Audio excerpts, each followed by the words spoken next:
You in? I'm strapped in. Ready to go? Got my tea. Ready to go. Oh, sorry, shit. Yeah, and Cheers. scene. Hello. Hi. It's been a week. It's been a hell of a week. It's been a hell of a week. What day is it? Thursday. Thursday. You passed? I passed my Pilates practical. Woo. I'm one step closer to being a qualified Pilates instructor. Well done. Which is really exciting because I was getting a little bit stressed with how much work needed to be done. So, And do you mind me saying how it physically presented itself? Stress?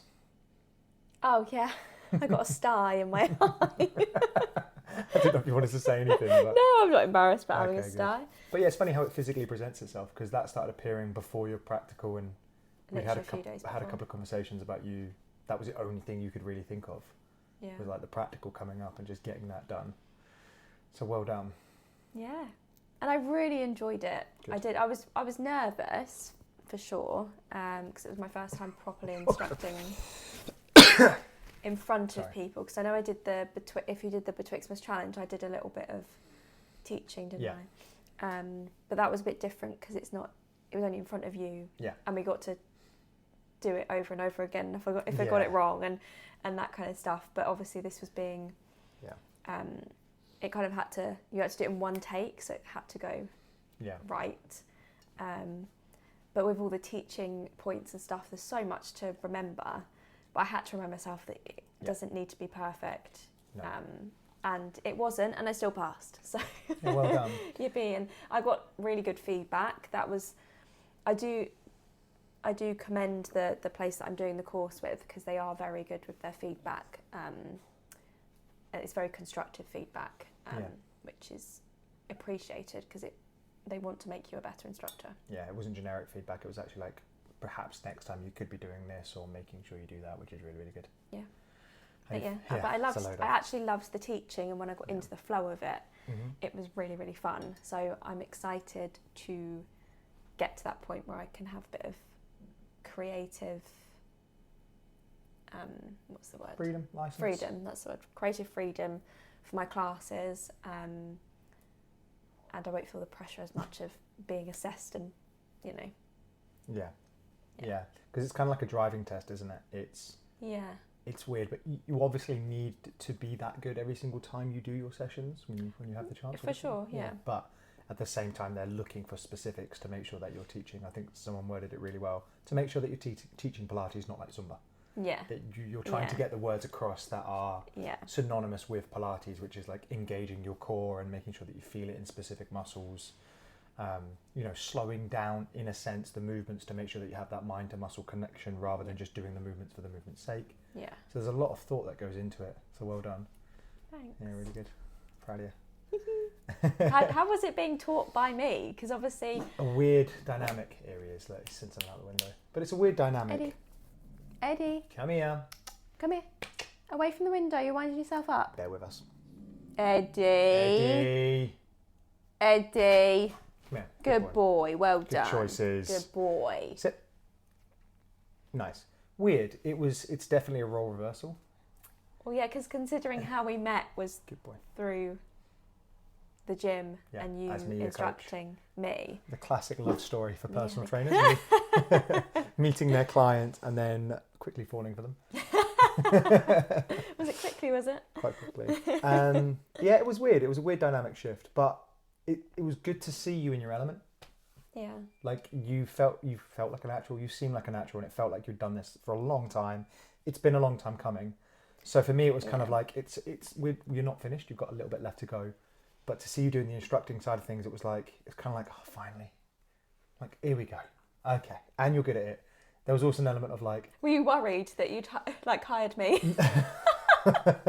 Not knowing if I was going to be good. How do you fire your partner? Imagine if I'd done it and you'd be like, oh God. Oops. Oh God, what have I done? No, you did well. I think there's elements of like, I was kind of sitting there being like, because I've done a couple of assessments before, but from a personal training perspective. So I did a couple of like the PT certifications. Yeah. So I was kind of being quite analytical, critical of what you were doing, but there was nothing really to be critical of. I was like, okay, is she going to say that? And you did. Oh, is she going to? Yeah, she did this. Yeah. Like, are you yeah, you've articulated that really well. Yeah. Have you said the? Yes, you said the muscles. Have you said the purpose? Okay, so I was, rather than just being able to enjoy it, I think I was like, just as nervous for you. Yeah, you were rooting for me. I was rooting for you. I was telling you all the things that I needed to remember and all that stuff. Yeah, and because you are a personal trainer, and you know, kind of like, you said something about some of the feedback that I got. I think it was something to do, I didn't say to where to put your feet or something like that. Yeah. And you were like, oh, I did think of that, but I get asked that all the time when we do that position. Yeah, absolutely. So yeah, but it's just little things like that. It was little things like that. And if again, your feedback, by the sounds of it, it's sometimes places when they assess, they want to give you feedback, like, and they did. They want to obviously give you feedback to improve you, but I don't think you passed just. I think you passed, and they were just like, right, let's give you a couple of little bits to work on, which is always really good. Feedback is always good in any instance. Yeah, for sure. So you did really, really well. Well done. Thanks. So next up is, what are you going to try and chip away at next? I've got to do my case study. Nice, okay. That's me. Sean's my case study. My posture. Why did I wave? Who's there? I don't know. What are you doing? And then I've just got my AMP. Anatomy and physiology. Yeah. Nice. 2 big things. Yeah. So 2 more big chunks to go. Yeah, I was never very good at science at school. Okay. But I'm hoping, but I feel like I understand it more. One, probably because I'm a bit older. Mm-hmm. I'm also choosing to study. Big difference. And it's also in an area, like you have to apply it to the area that you're interested in, if that makes sense. So I'm passionate about Pilates, so it kind of makes a bit more sense, I guess. Yeah, you've got a reason to want to study at this time as opposed to being told to study it like we do at school. Yeah. Don't get me started on the school system. I did not know that with the PT qualification, I don't know if it's the same everywhere, because the place that I am doing my Pilates, they also do a PT qualification, so it probably isn't the same everywhere. But a few people I've spoken to, they're just allowed, when they do their exams online, and they're just allowed to use Google and their textbooks as they're doing their exam. And I was like, what? And I'm not allowed to do that. Which is a worry though, isn't it? Because like, again, we've said this a couple of times, it's like with personal training, if that's the course, there's a lot of shit PTs out there. Yeah, it is a bit. That's not scary. Against them. It's just if the bar is that low where you can literally sit and do the exam with an open book, which in some instances, I'm going to play a little bit of a devil advocate. Unfortunately, being a PT isn't a memory test. No, it's not. It's not a memory test. And isn't it like 3 months? Yeah. That's a lot of information to learn in 3 months, whereas mine's 6 months. Yeah, but you could essentially get to the point where you haven't done any studying, you're not really prepared for it. It's not something that you're passionate about, therefore you're just doing it to earn some money, because it is and can be quite easy money, paid per session, to then sit in front of an exam board and be like, right, okay, that's that answer, okay, that's that answer, and get away with it. Yeah. Whereas at least yours is in depth, and God forbid you're actually having to retain some of this information. Like someone else said, it's like, God forbid actually you have to work a little bit harder and be a little bit smarter or knowledgeable about the subject. Yeah. So good for you. It's not a comparison, because obviously, I think that's the thing that's kind of like got to me as well, is watching how you've done this. This is as intense as my degree. Like the amount of stuff that you have to learn and go through, and like the case studies and stuff like that. It's like, okay, they're getting you to learn. Yeah. Like you really are learning about it. Which is good, and that's what I want, because I want to be a good instructor. I don't want to be. Which you were. Shit. So. Yeah, you were good. You did really well. Thanks. Which kind of leads us on to, what did we do today? Where did we go? We went to go see the new unit today. So we had another little look around, measure some things up, checked out the mezzanine. Yeah. There's a bit to do. Probably checked it, because when we first went, there's a bit to do. When we first went, we kind of thought that we weren't even going to like it, so we didn't really take it all in, did we? I think the rose tinted glasses were on. Yeah. And we were seeing this from a very excited point of view. Yeah. Which we were kind of looking at like, okay, this is something that we can see ourselves going into. Yeah, whereas today we went in... with an analytical mind of being like, okay, measurements and what we're going to need. So I've done what areas need a lot of work. And, which is pretty good. There's not a lot that needs doing, which is really, really good. I'm thankful for that. There is, but not a lot in the sense of like, it's going to take a lot of our attention. Yeah. So the big bits that we've got to try and do now are going to be the layout of the gym. So we can use as much of the floor space. So it's a 33 foot by 38/32 foot, because there's a little bit of a dip in it. So that, you know, where you remember that? Yeah, 33 foot across. No, 33 foot up, 32 foot across. And it kind of comes down, and it's a bit like, it's not quite a rectangle because there's a bit of a chunk that's missing and there's a bit that dips down. Yes, so there's a little bit more and there's a little bit less. So that's quite a big square meterage that we need to cover in terms of flooring. But I don't know how we're going to do that, because we don't want to be spending a fortune on like gym tiles and that taking up the majority of our budget. Was that bigger or smaller than we thought? Bigger. It is bigger. A little bit bigger than we thought, which is okay. But then we're not going to, I personally don't want to cover the whole area. We just need to have an area where we can do the gym. Yeah. And then we can have another area where we can do something else. We can have like a stretch part, and that could be a different type of matting that we have in a different area. Yeah. So in terms of what we want to spend, we're still going to spend what we're going to spend, but it doesn't have to be as much, because we're not creating, I don't know why I yelled. We're not creating a flashy gym. I don't want it to be polished off in the first day. I want it to be completely usable, aesthetically pleasing, of course, but we're not going to buy everything in one hit. This is meant to be, it's a marathon, not a sprint. And if we sprint to get everything done, you end up buying things for the sake of buying things, as opposed to being like, what has value and what has relevance to what we're doing. Yeah. But the mezzanine needs doing. It does. And you've been looking at flooring.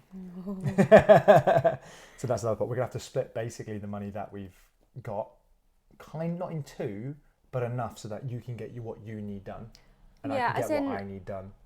I'd need the very basics, you know. I just need some flooring up there. Mm-hmm. And then a bit of lighting. A bit of light, yeah. So there's no lighting up there as well.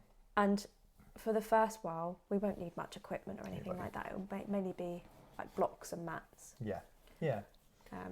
But again, if I'm kind of like observing this from my lens, you're just starting out. So very similar to what we've just done in the shed. Yeah. You've now got to go and do for yourself. So I've got to have my own shed. Yeah. So from a business perspective, if you will, from a what we've just done with the shed is, recruit members to specifically come and do your Pilates, and then use the money that they've given you to pay for your product, to then invest back into yourself, and not have the gym essentially give you money to be able to invest. It's going to be a slow trickle of things coming in as you take on your own members, which is exciting, which is really exciting. And then obviously we've just got to try and get some of the other stuff downstairs, and that's pretty much it. Off he runs. Yeah, reception area and stuff. So that's a big one, isn't it, as well? What we're going to do in there. Because that carpet needs replacing. Needs to go. And then I guess the worktops, we're going to put some worktops in. I'd like to have that, and some sofas, and make it really nice. Because we haven't needed much for the gym. A couple of squat racks, a couple of barbells, and then obviously some new equipment, so like a sled. Ski erg, for example, that's something I want. Cables I want. Yeah. We've got this money that we can invest into buying different bits of kit, but we don't need to go ham hog and brand spanking new, like a rope that you can climb up, or a pegboard. We don't need all of that. So it'll be nice to spend, again, a little bit on a nice reception, and spend it on like a nice area where we can sit down and just chill with the members and have a coffee, and that'd be quite nice. But it was good to measure it out today and get an idea of what we're going to do. I don't know if you agree, but this time it was nice to go in and be able to visualise. Oh, for sure. Yeah. Which was nice. Yeah, that's why I took loads of photos of areas, and I'm like, I'm going to try and come up with a vision. Because there's like a kitchenette area that I want to make nice, but still not spend a fortune. And we can do this on the trip. But we're budget people. We are. Where's this from? The dump. Nice. Where's that from? What? The TV stand. The dump. Nice, good. We're those kind of people. Where's that from? Do it That's yourself. from a charity shop. Do it yourself. Yeah, we're kind of like, we don't mind thrifting. No. We don't mind repurposing. We don't mind repainting. But now, the only thing is because we do that all the time, whenever like I see like furniture in Dunelm, I'm like, it costs how much? Yeah, we've got a weird abstract view of how much things cost. I was like, I'd pay 50 quid for that, not 200. Yeah, but I'm looking forward to it. Like we said, it's a marathon, not a sprint, which is funny because that was what I journaled on this morning. That we're going to take our time with this. Yeah. Well, we're looking to be there for the long haul, so. Yeah. we want to be able to move in and like have what we need to live, essentially, I think is the best. It's like when you buy a new house, isn't it? Like you kind of, okay, we need sofas, we need a TV, we need a bed, 2 beds, we need this, we need a fridge, we need those things. But paintings and like on a wall, which I guess translate to more dumbbells. Like we can use what we've currently got and we can create a product based on what we've already got. The rest of it we can take our time with. He's found something. He's got my t-shirt. Eddie. There he is. Absolute boy of mischief. So that's exciting. Coupled with that, next week we've got Phil again. Yes, Growth Club. Which you've already done one, haven't you? Because I wasn't on board. Yeah, I really enjoyed it. It's an opportunity to sit down and kind of like go through finances, which is something that we're managing at the moment. I think that's so Emily's, if you know this, Emily's just come on board, and we spoke about last time about how we had to make certain decisions that obviously positively impacted our financial situation because we're a small business. But one of those is not getting used to you being on board and now essentially getting used to the fact that you had a wage from somewhere else and now this business is covering not just your wages but all the things like food, electricity, all the kind of stuff. So I think it's making us realise that my wage did a lot in terms of So is it good? We've made really good decisions recently to make sure that we're in the best stead. One decision that we're a little bit like, okay, probably shouldn't have made that decision, but we're rectifying it. Yeah, hold it. But it's all positive, and I'm so glad we're doing it now before we move into the new place. Oh my god, for sure. So I'm really glad it's happening now, and it's a learning curve. Like so many people have spoken to me about, like in business, there's certain experiences that you have to experience. No one can actually tell you what's going to happen. They can tell you, and they can say to you, "Hey, do you know what? This is going to happen." But realistically, you have to go through that experience to really understand what it's like. Yeah. Which is what we spoke. Are you okay? I don't know what happened there.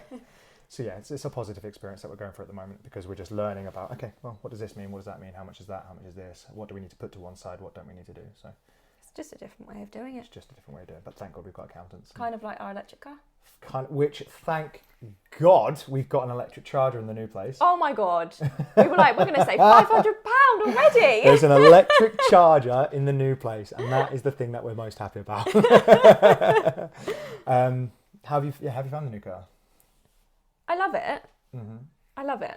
It's just a different way of owning a car because you're so used to, like, I literally used to fill up my car once a week and that was it. Yeah. Whereas this, you have to be every day, like today, this pretty morning. Much every day. I allowed it to get down to 4%. Yeah. And oh my God, because it's quite a zippy car in terms of like, it's quick. Yeah. But it wasn't. But it basically brought the performance down because the battery was so low and it felt so heavy and horrible. And I was like, oh! Here we go. But we've got cover to rescue us just in case. Yeah, it's all right. But we made it. We made it. It's we all made right. it in time. It's just a different way of thinking. It's totally worth it. Totally worth the investment. I personally have never. I used to have a Golf and it was a really nice car, but then obviously I didn't have one, and then I've had a van for like a year now. So it's nice to have a nice car, a decent car that actually has, heated seats, for example. Even though we're coming out the cold, but as in we have a massager. Ridiculous. On the driver's side. But totally worth having. But then that just wastes electric. So. And to be fair, it is literally just a to and from town car. Yeah. It's just a to and from town car. Yeah, because it replaced my car, which was a kind of shuttle around. The to and from. But yeah, it's done as well, and we needed it for the dog as well. So. Yeah, we need a big boot. A big caboose for him. But yeah, I'm glad we've got an electric charging port. Oh my God, so happy. Because we were going to have to pay for it to all get fitted, which is around £500, isn't it? There's grants and there's things we could have done, but yeah, it just saves us the aggro. That's probably like the average price you probably spend. So really want to come up here, don't you? Bless him. But yeah, now now we've got to sign the lease agreements, which we're going to go do in a minute. We've got to get the date, because obviously we're not buying it, we're leasing it from someone else, so it's still got to go through the process. Yeah. We've got some provisional dates, which I'm not going to say because I don't want to say them out loud, because then people think it's going to be that date. But we've got some provisional dates. Yeah, we don't want to have to then be like, we're pushing it back, we're pushing it back. No. We've got some provisional dates, and then that still gives us another 2 or 3 weeks on top of that to get in. But from what we said last time, it's on track, which is good. yeah, it's looking really good. The thing that we're going to try and focus on now in the next couple of weeks, for those who are interested, is increasing our level of service. So we want to try and make what we're currently doing the best that we can. Now that we've got some of those kind of like mental blocks, if you will, out the way, Yeah. we can now work on our level of service, which is nice. So we're in our second week of our new block, seeing how that goes, and we've learned a lot from that. Mm-hmm. We are looking at our website and redoing that at the Yes. moment, which is a big thing. So a lot of people are trying to contact us, and it's really, the website that we were using just wasn't set up for that. It was kind of like No. everybody messaging me through Instagram or like trying to text me, which is a nightmare. But Yeah. so we're going to try to set up systems where people can actually apply, because a lot of people that I think that's going to come on board now are going to be new. Yes, People which is exciting. Which we don't know. Yeah. A trickle as well, not a flood. We're not going to do this where we've got, we're looking for 10 women and then we take on 10 people at once. We're just going to be like, hey, here's what we do, here's our prices, you've seen our content, if you like it, sign up. Yeah. And we've got all these events that are now coming up as well, which we've kind of been holding off for a bit, planning, because we didn't know. Yeah, because we're so stuck in limbo with when everything's going to happen. It was hard to kind of plan things, particularly if we're going to get the keys on such and such a date, and then that weekend where is when we'll have all the time to do renovations. Yeah.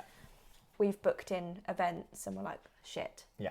So it is kind of hard to plan it at the moment really hard without to a date, like a solid date. But we can still get some things in the diary. We put that into the Facebook group, and when we put into the Facebook group, we've got these plans and stuff to do. But we are kind of conscious that we've kind of let that slip a little bit, I guess, because we're just so focused on so many different things all at once. But people understand. Yeah. People do understand. People have been very kind and understanding of the fact that, we've got to plan. Our mental capacity can only really take so much. Mm-hmm. So with me doing all the sessions and now you doing your Pilates, unfortunately, those are the things that we've had to focus on. Yeah. And those are long-term investments. So the events, we're going to obviously get them in and get them booked and done. But we just had to focus on what we had to focus on. But now we've had a bit of breathing room and we've got a little bit of time to work when we can. Yeah. And then there's internal services that I want to work on as well. So like we spoke this morning about creating like a little cookbook of ours that we can do and send that out. Go back to doing these podcasts and content that we wanted to do, because I haven't done this for a couple of weeks as well. Mm-hmm. And then I want to do more seminars and all this kind of stuff as well. So it'll be exciting to have a facility, which we could have done that where we are. Absolutely could have done. But having a facility that is a bit more accommodating to that fact would be quite nice as well. Yeah. So lots going on. Lots going on. How are you feeling? Good. Yeah. Yeah, good. Yeah. Good. It's exciting. It's stressful, but it's exciting and it's good stress. Yeah. For me, I'm saying that to convince myself. It's been hard. It's been tough, but it's been good. I've said this a couple of times. It's because the routines have been a little bit out of whack for me. Yeah. But the light is there at the end of the tunnel. You said this a couple of weeks ago that we're in it. Yeah. And we're in it. Yeah. That's okay. We said that this period would be tough. Mm-hmm. And I don't even want to use the word tough. No, because we have a wonderful opportunity and we're living. Yeah, we're not hard done by. We're not hard done by. We're living out everything we wanted to do, right? So you said this really, really well. Like 5 years ago was when COVID was announced. Yep. And where you were 5 years ago to where you are now, would not have imagined that you were doing this. No, it's insane. Bringing it all the way back to your Pilates, by the way. You like that? Good. You would not have imagined yourself here in 5 years, like 5 years ago. No. My life has completely changed. Mm-hmm. And as yours, I guess. Mine's been incredible. Mine's been a hell of a change. Yeah. I think it's easy to kind of you're right, to sit here and be like, it's tough, but if we reflect on where we were 5 years ago. Yeah. Blimey. Where we'll be in 5 years. Yeah, that's scary to think about. I saw a Joe Wicks thing today. Joe Wicks. You'll nearly be 40. You absolute fucker. You absolute fucker. Yeah, I will be nearly 40. Fuck you. My glory years, my good years. Joe Wicks had posted something today. Fuck you. How old are you be? That puts things into perspective, doesn't it? Doesn't it? Here's one to make you upset. How old will he be? In 5 years, he'll be 8. Be getting old. But Joe Wicks posted something today, which was quite interesting. He posted that think it was 12 years ago, he was standing outside his local train station handing out flyers for his boot camp, and no one was turning up. And it's like, even a year ago, if I would have thought that we'd be in a unit or moving into a unit and you'd be on board, I would have been hard pressed to believe it. But 5 years ago, I wouldn't have believed where we are now. So we've done all right. We've done all right. Done okay. Cheers. Cheers. Anything left to say to the people? I think we'll leave it there for this week. Love you lots, guys. See you in the next one. Bye. Bye.